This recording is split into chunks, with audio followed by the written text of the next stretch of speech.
अस्सलामुअलैकुम वरहमतुल्लाहि वबरकातुहू। मैं हूं आपकी मेज़बान नाजिश खान और आप देख रहे हैं आपका अपना चैनल नून नयाब ब्लॉगर। बहुत सारे डीएम आ गए मुझे रात से लेकर अब तक के नूर सिस्टर, आपको आंटी जी ने जो है आज अपने ब्लॉग में बोला है। फिर मैंने भी पर्सनली जाकर उनका ब्लॉग जो है वो वॉच किया, पर जो हमारी आंटी जी कह रही थी कि मेरे हेयर एक्सटेंशन पर सवाल उठाने वालों और मेरे नेल्स पर जो भी आप कंट्रोवर्सी कर रही हैं, क्या आप मेरे साथ गए थे?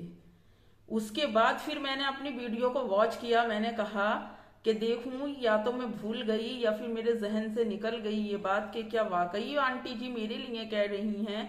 तो मैं यहाँ पर आप सबको क्लियर कर दूं, वो मैं आंटी जी ने मेरे लिए नहीं कहा है। क्यों? क्योंकि मैंने अपनी वीडियो में नेल्स के लिए बोला जरूर है, पर मैंने ये नहीं कहा था कि नेल्स आंटी जी जो हैं वो क्या कहती है उसको, एक्सटेंशन करवा कर आई हैं। मैंने ये कहा था आंटी जी कि जब आपने कुरान करीम को मौलवी साहब के हाथ में दिया, आपने देखा कि आपके नेल्स पर पेंट लगा है और आपके नेल्स इतने बड़े हैं, क्या इन नेल्सों के साथ आपकी नमाज होती है? और यहाँ पर बालों का तो कोई जिक्र ही नहीं आया था। हाँ, मैंने अपने एक ब्लॉग में ये चीज जरूर बोली थी कि आज हमारी आंटी जी जो अपना सर ढक रही हैं, तो हो सकता है कि हेयर एक्सटेंशन करवाने के बाद हमारी आंटी जी का दिल करे तो वो दुपट्टा अपने गले में ले लें, वरना तो शायद वो अपने सर का दुपट्टा ना उतारें। आंटी जी, मैंने दोनों ही पहलू बतलाए थे, पर आप मेरा एक पहलू लेकर बैठ गई और फिर आपने ये बात पूरी तरह से भी नहीं बताई कि मैंने नाखून यानी कि नेल्स के ऊपर सवाल जो वो उठाया था, तो वो रिहाना खान बॉस के 15 लाख रुपयों के ऊपर जो आपने कुरान की कसम खाई थी, मैंने उस बात के ऊपर उठाया था कि अगर इस तरह के नेल्स और नेल पेंट में आज आप कुरान पर हाथ रख सकती हैं, तो उस वक्त में भी आप विदाउट गिलफ पहनकर कुरान की कसम खा सकती थी। पर आपको तो पता ही है और आप भी जानती ही हो कि आप हमेशा वो पहलू पब्लिक को दिखाती हैं जिस पहलू का कोई सर और पैर नहीं होता। और आंटी, जब आप ये कहती हो कि हमें अपने दिल की बातें बोलते रहना चाहिए, हमें बोलने का हक है, तो आंटी अगर मेरे दिल में कोई बात है और मैं कोई बात बोल भी रही हूं, तो फिर आंटी जाहिर है मेरी बात तो आपको बुरी नहीं लग सकती। और मैं जो कुछ भी आपको बता रही हूँ आंटी, मैंने तो पहले भी कहा था कि सच है पर कड़वा है, और कड़वी चीज कड़वी ही होती है आंटी, वो हाजमे में नहीं आती है। तो इसीलिए आंटी प्लीज, आप जिसके बारे में भी बोल रही हैं थोड़ा सा उसका हुलिया बता दें। मैं तो जानती हूँ कि आप मुझे नकाब वाली कहती हो, आप बेशक मेरे चैनल का नाम न लेती, पर आप ये जरूर कहती कि नकाब में गीबत करने लोग बैठ जाते हैं। तो यहाँ पर मैं अपने उन भाई बहनों को ये चीज क्लियर कर दूं जो मुझे डीएम कर रहे थे कि मेरे लिए आंटी ने नहीं बोला है। और हाँ आंटी, अगर कभी इन फ्यूचर बोले तो प्लीज मेरे नकाब को बीच में जरूर लेकर आइएगा, क्योंकि मुझे खुद को नहीं पता चलेगा कि आप किसके बारे में बोल रही हैं और आप किसके बारे में नहीं बोल रही। और क्या आज भी मेरा आपसे ये सवाल है, आप कह रही हैं ये मेरे नकली नेल्स नहीं हैं, तो क्या आपको ऐसा नहीं लगता कि आपके इतने बड़े नेल्स के बावजूद जो आप तहज्जुद की, चाश्त की, 5 वक्त की फर्ज नमाजों के अलावा जो आप 2 वक्त की नफल नमाज का हिसाब पब्लिक को दे रही हैं, तो आंटी जब आप नमाज का हिसाब पब्लिक को आकर बता रही हैं, तो आंटी आप अपने कमेंट बॉक्स में भी जरा गौर फरमा लीजिए कि कितने लोगों ने आपको कहा है कि आपकी सारी बात सही है, हम एग्री कर रही हैं, पर क्या आपके इतने बड़े नेल्स में वुजू होता है? तो मैं अपने उन भाई बहनों को ये आंटी के सवाल का, जो सवाल वो आंटी से कर रही हैं, उसका जवाब मैं देना चाहती हूँ कि जब आंटी के इतने बड़े टैटू से वजू हो जाता है, आंटी का दिल उस टैटू को अपने हाथ पर लगवाने के बाद सेटिस्फाई है और आंटी जी को वो गुना नहीं लग रहा, तो फिर इन नेल्स की क्या औकात है? और आप स्ट्राइक मायने की बात कर रही हैं आंटी, तो आप बेशक अगर सच बोलने की सजा के एवज अगर आप स्ट्राइक देना चाहें तो मेरी तरफ से आपको इजाजत है, आप मुझे स्ट्राइक दे सकती हैं। और अगर आपको मुझसे कोई भी गुफ्तगू करनी हो ना आंटी, तो मैं आपकी जबान नहीं जानती हूँ और ना ही मुझसे ये इशारे किनारों की बातें आती हैं, तो प्लीज जो भी बात करें ना वो नकाब वाली बोलकर जरूर करें आप। बेशक किसी के चैनल का नाम ना लें, कुछ भी ना करें आप, पर नकाब वाली के बारे में अगर बोलें तो आप नकाब वाली का नाम जरूर लें। और आंटी आप बोलती हो कि मैं सच्ची हूं, मैं एक अच्छी जिंदगी गुजार रही हूं, पर कभी कभी अगर इंसान अपनी गलती मान लेता है ना आंटी, तो वो छोटा नहीं होता है। और देखिए वो कौन सी माँ होगी जिसका अपनी औलाद को देखकर दिल ठंडा ना होता हो। पर आप तो हर बात में अपनी ही तारीफ करती हैं। दुनिया की हर एक माँ वो भी माँ ही होती है आंटी, जो अकेली बिना कोई भी गुनाह किए मेहनत मजदूरी करके, जिसमें ना वो सूद ले ना वो लोगों का पैसा मारे, उसके बावजूद भी वो अपनी औलाद की परवरिश करती है। तो आंटी क्या वो माँ नहीं होती? क्या उसके दिल में माँ वाली हमदर्दी नहीं होती? या फिर जो और मेरी बहनें जिनके पास पैसे की रेल पेल है, उनके बच्चे पढ़ रहे हैं बढ़ रहे हैं, तो क्या उनके दिल में अपने बच्चों के लिए कोई फीलिंग नहीं होती? और हाँ आंटी, आपकी एक बात का जवाब और, आप कहती हैं कि मेरे पास अब करने को कोई काम नहीं है, मैं घर से बाहर निकलकर जा रही हूं, आज मुझे बहुत ज्यादा कंटाल आ रहा है और मैं अपनी जिंदगी अपनी मर्जी से गुजारना चाहती हूँ। मैंने कल भी कहा था, आज फिर आपसे कह रही हूँ आंटी, कि जिंदगी की आप बात करती हैं। क्या इस जिंदगी पर मेरी और आपकी, या फिर जितनी भी दुनिया में ये जिंदगी जी रही हैं, क्या इस जिंदगी पर आपका और मेरा इख्तियार है? नहीं है आंटी। और वो दिन मुझे बता दीजिए आंटी, जिस दिन उम्रह से वापस आकर, यानी कि मक्का शरीफ से वापस आकर आप अपने घर से बाहर ना निकली हूं। वो दिन भी याद दिला दीजिए आंटी। और आप जो कह रही हैं कि अरबी लोग और तुर्किश लोग इसी तरह का ड्रेस वायर करते हैं, तो मैं एक बात आपको बता दूं, अरबी लोगों के पर्दे के अकॉर्डिंग हिंदुस्तान में अभी इतना पर्दा नहीं है आंटी, कि अगर मैं तो उस पाक मुकद्दस जगह होकर नहीं आई हूं, पर आप तो होकर आई हैं। क्या वाकई वहां की औरतें कितनी भी मॉडर्न हों, क्या इसी तरह से अवाया पहनती हैं जिस तरह से आप ओपन अवाया पहनकर निकल रही हैं? और हम इसे अवाया का नाम भी नहीं दे सकते आंटी, क्योंकि मैंने बहुत से जगह और इसी सोशल मीडिया पर देखा है आंटी, इस तरह के जो लिबास होते हैं ना आंटी, तो आपको भी पता है कि वो कहाँ पहने जाते हैं और वो कहाँ नहीं पहने जाते। पर खुदारा अपनी बेपर्दगी को आप तुर्किश और अरबियन पर्दे की न टालें आंटी जी। ये वक्ती तौर पर आप अपने आप को धोखा दे रही हैं। जो बातें आज आपको मेरी ऐसी लग रही हैं कि लोग कंट्रोवर्सी खेल रहे हैं आपके साथ, तो आंटी एक वक्त ऐसा आएगा कि कहीं ना कहीं आपको मेरी ये बातें याद आएंगी, जब इस जहान से उस जहान जाने का टाइम होगा।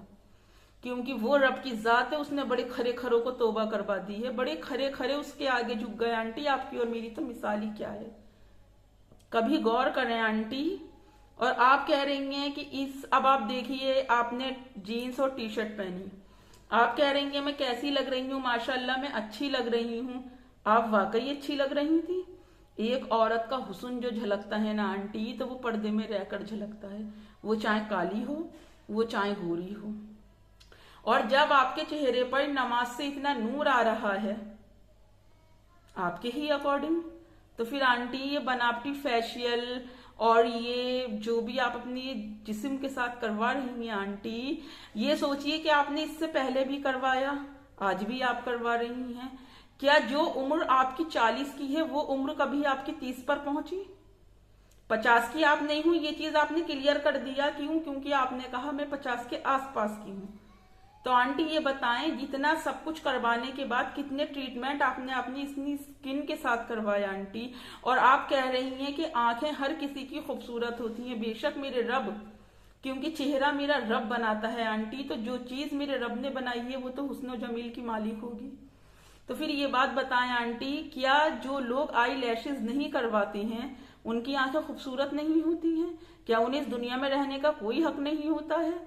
और आपको ये बात बोली किसने कि आपने अपनी आंखों का ये आई लैशेज करवाया है?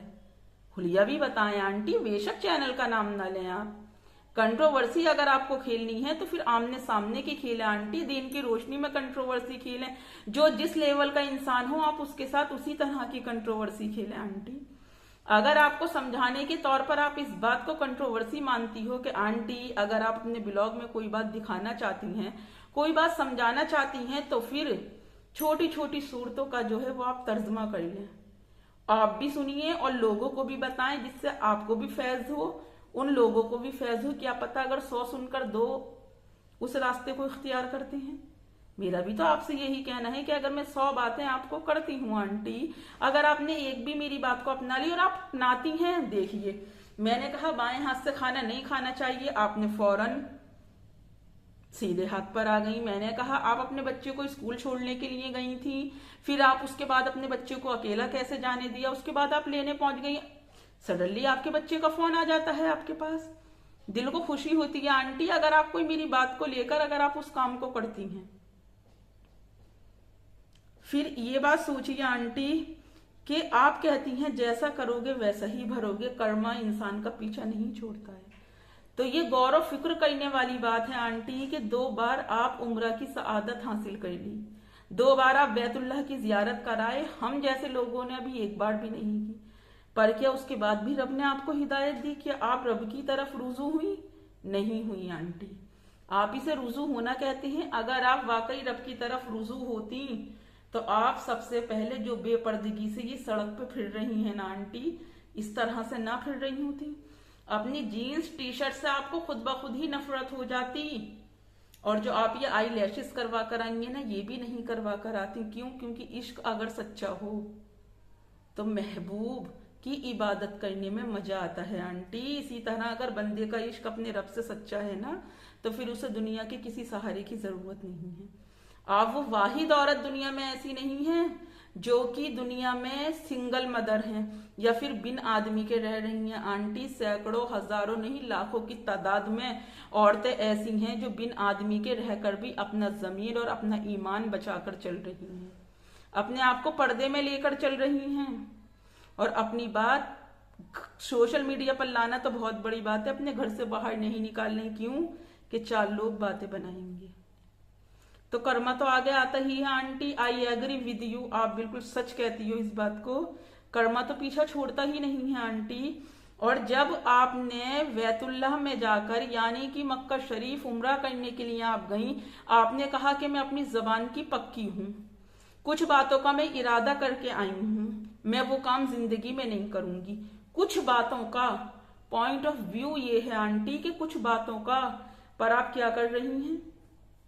कल की ही अपनी रील्स देख लीजिए आंटी। अगर आप प्रॉपर अवाया पहन कर जाएंगी तो जो इज्जत मेरे रब ने आपकी किस्मत में लिखी है ना, वो बिना बेहाई के भी आपको मिल जाएगी।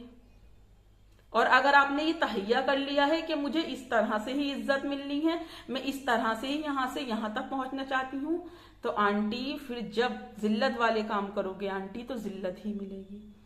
अपने कमेंट सेक्शन को आप चेक करें आंटी, तो फिर किन किन लोगों के साथ कंट्रोवर्सी खेलेंगी, किन किन लोगों को आप जवाब देंगी? नहीं दे पाएंगी आंटी। क्यों? क्योंकि लोगों को बोलने का मौका आप देती हो। जब तक आप मौका नहीं देती हो, सामने से कोई कुछ नहीं बोलता है, आप खुद कहती हो आ बैल मुझे मार। गड़बड़ आप करती हो आंटी, जिम्मेदार दूसरों को ठहराती हो। क्या ये बात सच है? अब आप इस तरह से गई कि ओपन वो अबाया भी नहीं था आंटी। क्यों? क्योंकि आपने सर पर एक पट्टी सी बांध ली थी। ठीक है आंटी, पर्दे का मतलब पता है आपको। उस पट्टी के बाद आपके गले में चुनरी नाम की, दुपट्टा नाम या फिर चद्दर कोई भी चीज नहीं थी। तो क्या आपका सतन गैर महरमों ने ना देखा? बताएं आंटी।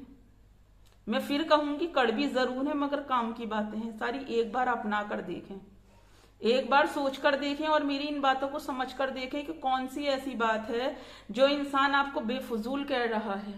अगर आपके नाखून, किसी ने भी आपके बारे में बोला कि अगर आपके नाखून छोटे बड़े नहीं हैं, मतलब आपके नाखून अगर नकली नहीं है वो असली हैं, तो आंटी कि आपके इन असली नाखूनों से नमाज हो रही है?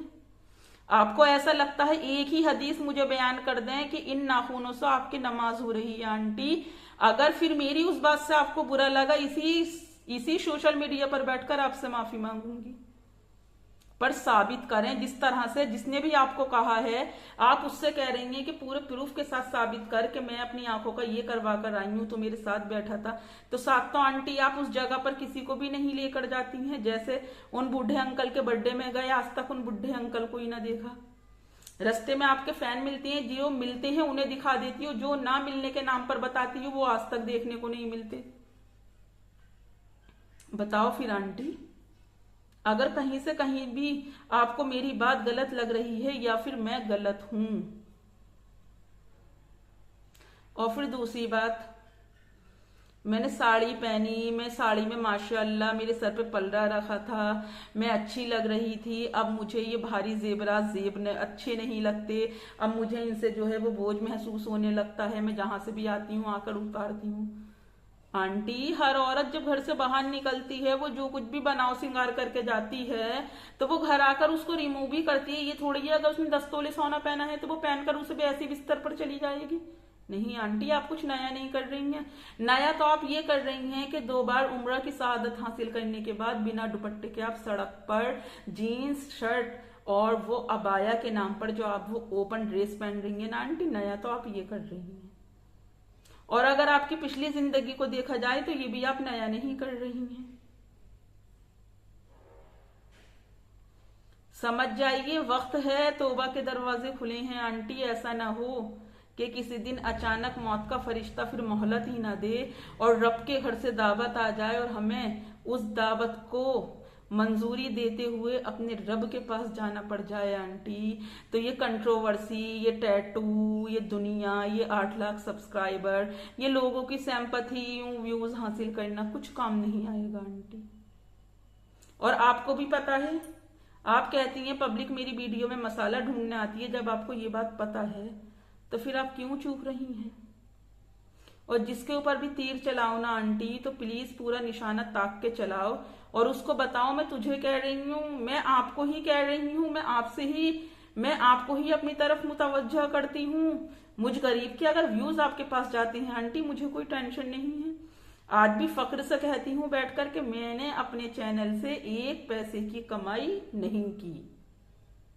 अगर ये खत्म भी होता है ना आंटी, मुझे कोई टेंशन नहीं है, फिर दूसरा चैनल बना लूंगी। क्योंकि दुख वहां होता है जहां लालच होता है, जहां लालच ही ना होता तो दुख कैसा आंटी। और भी आपको बहुत कुछ बात समझाना चाहती थी, पर मैं माफी चाहती हूँ यहाँ पर, क्योंकि मेरा वीडियो जो है बहुत ज्यादा लंबा हो रहा है। जिसे पसंद आए लाइक करो, नहीं पसंद आए डिसलाइक करो और चैनल को सब्सक्राइब करके बेल आइकन प्रेस करना हरगिज नहीं भूलें।